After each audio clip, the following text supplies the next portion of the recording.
ನೋಡಿ machine work ಆಗ್ತಿದೆ. ವರ್ಕ್ನ stop ಮಾಡಿ ವಿಡಿಯೋ ಮಾಡ್ತಿದ್ದೀನಿ.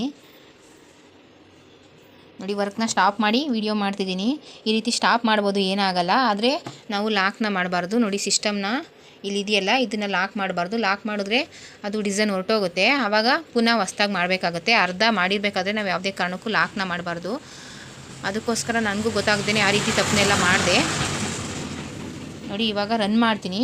ಎಲ್ಲಿಗೆ ನಿಂತಿದೆ ಅಲ್ಲಿಗೆ ಕೂಡ ಆಗುತ್ತೆ. ನೋಡಿ ಸ್ಟಾಪ್ ಮಾಡ್ಬೋದು. ನಮಗೆ ಇವಾಗ ಏನಾರು ಮಾಡ್ತಿದ್ದೀವಿ ಅಂದರೆ ಸ್ಟಾಪ್ ಮಾಡಿ ನಾವು ರನ್ ಮಾಡ್ಬೋದು, ಏನೂ ಆಗೋಲ್ಲ. ಆದರೆ ನಾವು ಲಾಕ್ನ ಮಾಡಬಾರ್ದು. ಸಿಸ್ಟಮ್ನ ಲಾಕ್ ಮಾಡಿದ್ರೆ ಮತ್ತು ಸಿಸ್ಟಮ್ನ ಒಂದೇ ಸಲ ಆಫ್ ಮಾಡಿದ್ರೆ ಅದು ಫ್ರೇಮ್ ಹೋಗ್ಬಿಡುತ್ತೆ. ಆವಾಗ ನಾವು ಪುನಃ ಹೊಸ್ದಾಗಿ ನಾವು ಪಾಯಿಂಟ್ನ ಕೂರಿಸ್ಕೊಂಡು ವರ್ಕ್ ಮಾಡಬೇಕಾಗತ್ತೆ. ಅದಕ್ಕೋಸ್ಕರ ನಾವು ಲಾಕ್ನ ಮಾಡಬಾರ್ದು. ಬೇಕಾದ್ರೆ ಸ್ಟಾಪ್ ಮಾಡಿ ಅಲ್ಲಿಂದನೇ ಆನ್ ಮಾಡ್ಕೋಬೋದು, ಏನೂ ಆಗೋಲ್ಲ. ಸ್ಟಾಪ್ ಮಾಡಿ ಆನ್ ಮಾಡಿಕೊಂಡ್ರೆ ಮುಂದಿನ ದಿನದಲ್ಲಿ ನಾನು ಯಾವ ರೀತಿ ಮಾಡ್ತೀನಿ ಅಂತ ವೀಡಿಯೋ ಮಾಡಿ ಹಾಕ್ತೀನಿ. ದಯವಿಟ್ಟು ಈ ವಿಡಿಯೋಗೆ ಒಂದು ಲೈಕ್ ಕೊಡಿ.